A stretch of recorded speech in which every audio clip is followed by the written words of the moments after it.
Welcome to the Catholic News Herald Update. I'm Patricia Guilfoyle. It's been a busy couple of weeks as we have commemorated the Passion, Death, and Resurrection of Christ. But instead of the usual joy of the season, this year's celebrations have been marred by several tragedies. On Monday of Holy Week, it was the burning of Notre Dame Cathedral that people all over the world watched live online.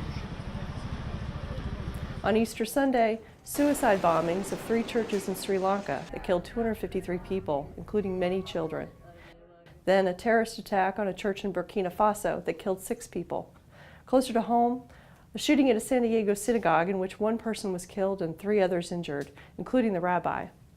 Finally, right here in our own backyard earlier this week, the shooting on the campus of UNC Charlotte, where 2 students were killed and 4 more were injured. The litany of sad news is enough to unsettle even the most hopeful Christian. That's why the message that Bishop Peter Jugis delivered at Easter remains so important to remember. Despite the deaths, despite the darkness that we witnessed, especially over the past couple of weeks, during what should be a joyous time, we as Christians are called to share the light and the love of Christ. And how is that going to be evident in the world? It's not meant just for ourselves, but if we are living holy lives, living those grace-filled lives, living in friendship with God, and living then the great commandment that Jesus gave to his children. Love one another as I have loved you. What a tremendous leaven of charity that is for the Catholic community, the Christian community, living in the midst of this world.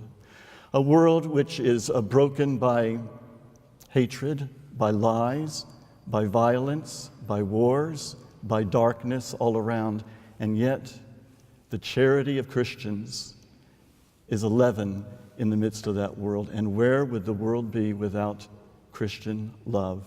I was struck during the singing, the beautiful singing by our deacon of the Exultet, when he said at that one part, the flame of this candle, the Easter candle, is shared, and we saw it shared throughout the church.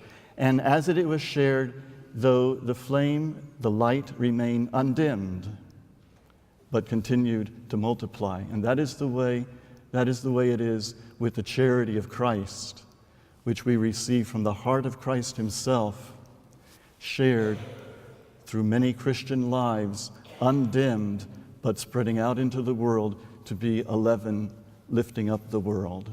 So, Notre Dame will be rebuilt, with millions already raised for its renovation. Masses will resume at churches in Sri Lanka this weekend. People of all faiths and backgrounds have come together to condemn the violence in Sri Lanka, and Burkina Faso, and San Diego, and here in Charlotte. They also came together to pray for peace.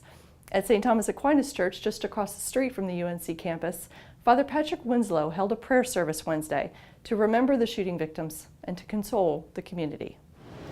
In moments such as these, we feel helpless. I encourage you to cling to your faith and to one another.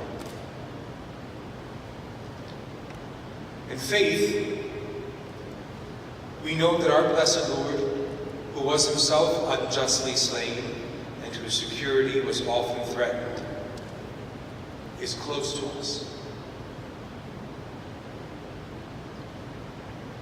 And that in the end,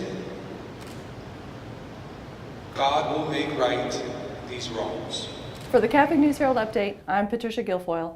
God bless.